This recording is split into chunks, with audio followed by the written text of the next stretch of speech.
One of the discussions now in my household is you're anxious for a test. Great, you should be. That's normal. But what is not normal is when it gets in the way of living.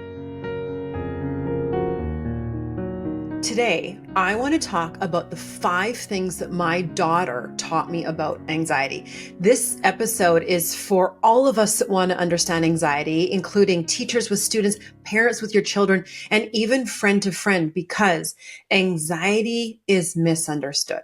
This is based off of my podcast episode with my daughter on encountering, and I learned all of the things I did wrong. And what was the root of that was me not getting it. So number 1, here's the first thing that my daughter taught me about anxiety is it is wildly misunderstood.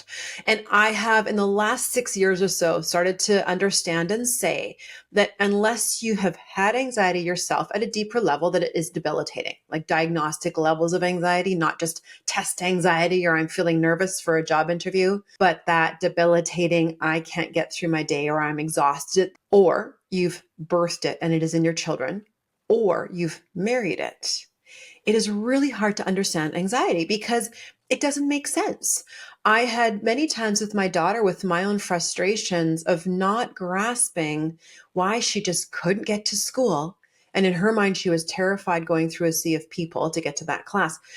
So if we start to try to grasp the emotions behind anxiety, we encounter people better because we just get it more. I'm going to talk about that more on my next episode of this topic. Now, here's number 2 that my daughter told me about anxiety. And she mentioned this in our podcast interview, that she put on a really good facade.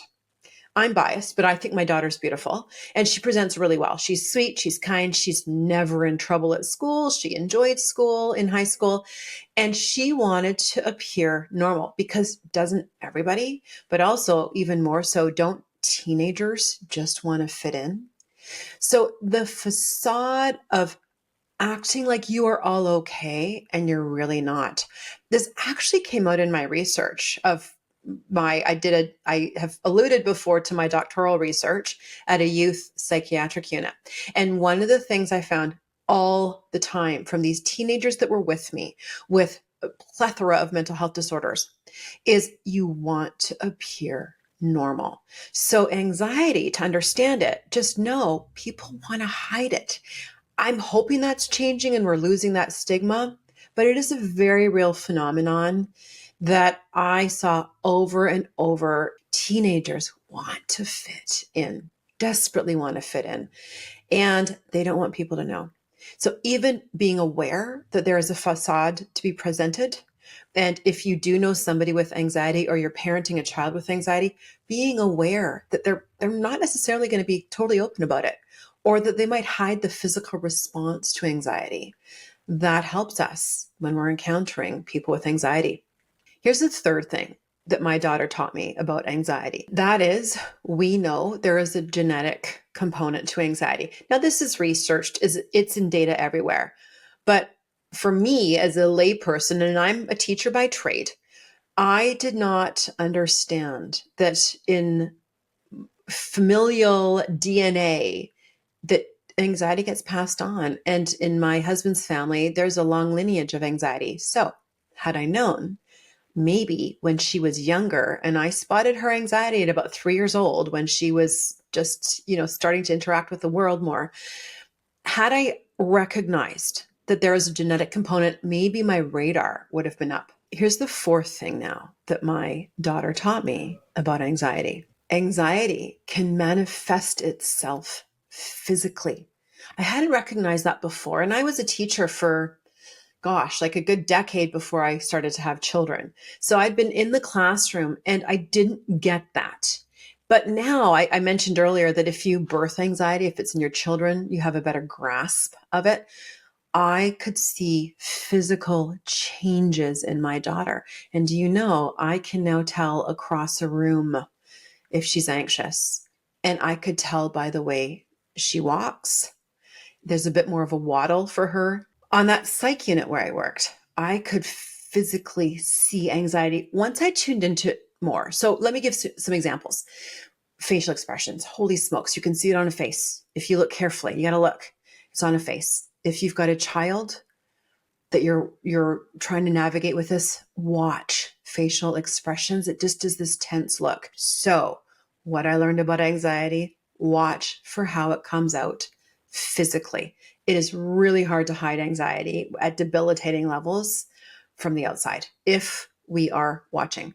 And an interesting thing about this, of how it can manifest physically, is just to be aware of panic attacks.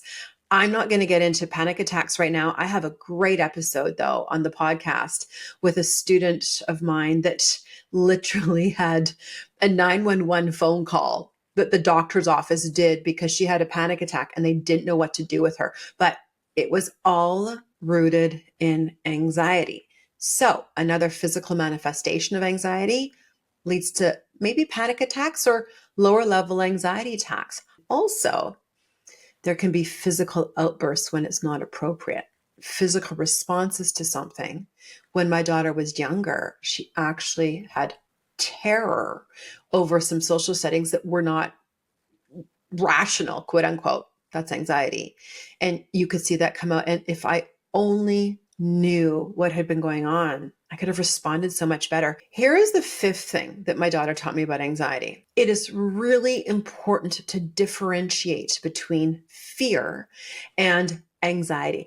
Fear is a normal emotion that's a response to a threat. For example, if we're out on the water and it's choppy with waves and stupidly say we don't have life jackets, it would be totally reasonable that my daughter has a fear of drowning. That's rational. One of the discussions now in my household is, you're anxious for a test.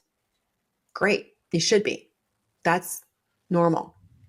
But what is not normal is when it gets in the way of living, or when it is irrational, that it stops you from doing what you should be doing and you're held back. So my daughter taught me that anxiety is a persistent worry that is not based on a real threat. What happened in our household 15 years ago was, if my daughter, say, skinned her knee a little bit, the whole world fell apart for her. It was an enormous, enormous response.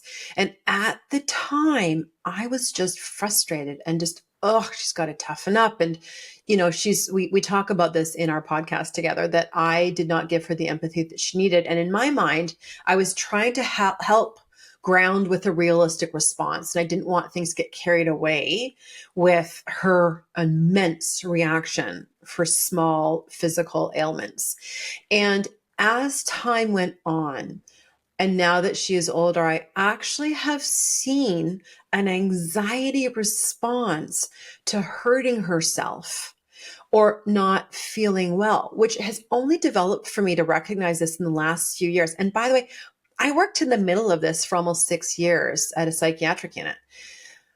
But if I had maybe tuned in more to that, to have the notion and the acknowledgement that maybe this is more than just her being melodramatic, and that for her there is a deep, debilitating anxiety about being hurt, I probably could have responded a lot better with dialogue. How are you feeling? Let's talk about this.